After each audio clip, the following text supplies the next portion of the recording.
Welcome back, everyone. Ready for another deep dive? Absolutely, always ready to dig into some fascinating military tech. Today, we're going head-to-head with two of the most powerful main battle tanks on the planet. A clash of the titans. That's one way to put it. In this corner, we have the legendary German Leopard 2. A true veteran, battle-tested and proven. And in the other corner, we have the, well, kind of mysterious Russian T-14 Armata. A relative newcomer, but boasting some seriously advanced technology. So the big question, at least for this deep dive, is which one comes out on top in a, let's say, hypothetical duel? It's a fascinating comparison because they represent, like, two completely different philosophies of tank design, you know? Okay, yeah, I'm intrigued. Break it down for me. The Leopard 2, it's all about evolution and refinement, taking what works, making it even better. The T-14, though, that's a radical departure, almost a clean break, packed with cutting-edge tech. So, the Leopard 2, let's start there. It's got a reputation, Oh right? yeah, battle-tested workhorse, known for its durability. Right, so how tough are we talking? Give us the details. Well, the armor, that's where it starts. It's not just thick steel, it's the sophisticated composite armor system. They layer steel, ceramics, you name it. Each layer is designed to defeat specific threats. Like, what kinds of threats? Well, you've got your kinetic energy penetrators. Those are like super fast darts. Then there are shaped charges. Those basically melt through armor. Wow. Yeah, and we've seen Leopard 2s take multiple hits, serious anti-tank weapons, and still protect their crews, keep fighting. Okay, so it can take a punch. Can it throw one back? Oh, absolutely. This thing packs a 120 millimeter smoothbore gun. That sounds big. How big? Big enough.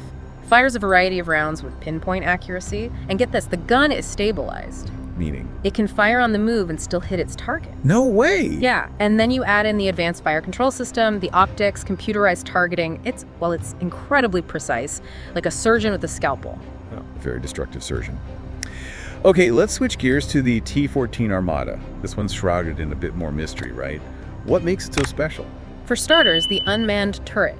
Nobody's done that before on a main battle tank. Unmanned. So no one's inside. Nope. The crew operates it remotely from a heavily armored capsule within the hull. Huh, interesting. What are the advantages there? Well, think about crew survivability. Even if the turret takes a direct hit, the crew is much more likely to survive. Plus, it paves the way for even more automation down the line, maybe even fully autonomous tanks someday. Whoa, robotic tanks. That's straight out of science fiction. It is, right. But then there's the automated loading system. Ah, yeah, I read about that. Faster firing rate? Exactly. In a prolonged firefight, that could be a decisive advantage. And it reduces the crew size, which, again, potentially improves survivability. So, smaller crew, less risk. Makes sense. Yeah. Okay, what about this Afghanit system? Ah, the active protection system. This is where things get really futuristic. It's designed to detect and intercept incoming projectiles, like rockets and missiles. Like a force field. Not quite a force field, but pretty close. Uses radar, optical sensors, the whole 9 yards, tracks incoming threats, and then deploys countermeasures. Could be explosive charges or fragmentation projectiles to disrupt, or destroy the threat. That's amazing. So game over for the Leopard 2, right? Well, not so fast. See, the thing is, the T-14 is largely untested in real-world combat. Oh, right. It's shiny and new. Exactly. We don't know how all this fancy tech will perform under pressure, in the mud and the heat of battle. There are questions about reliability, maintainability in the field.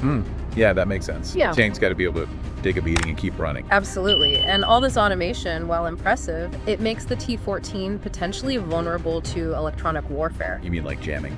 Precisely. If someone can disrupt those electronic systems, the T-14 could be in big trouble. Okay, so we've got this battle of philosophies. The Leopard 2, tried and true, reliable.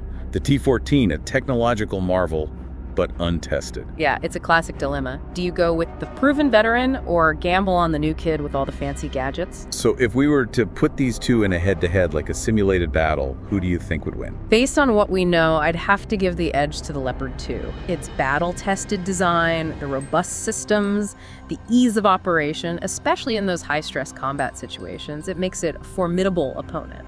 So the T-14, it's not a bad tank, just needs more time to, prove itself. Exactly. It has enormous potential, but it needs to prove its reliability, its resilience. It needs to show that all that tech can actually perform in the chaos of real combat. So what do you think? Looking ahead, could we see a tank that combines the best of both worlds? The ruggedness of the Leopard 2 with the futuristic tech of the T-14. That's the million-dollar question, isn't it? I think future tank development will likely focus on finding that balance between innovation and practicality, incorporating cutting-edge tech, but not at the expense of battlefield reliability. A hybrid approach, maybe. It's definitely a possibility. Finding that sweet spot between proven design principles and those game-changing technologies, that's the key. Well, that's something for our listeners to ponder, isn't it? The future of tank warfare. A fascinating topic. Thank you so much for this deep dive. It's been incredibly insightful. My pleasure. Always happy to talk tanks. And to our listeners, thanks for joining us, and we'll see you next time for another deep dive.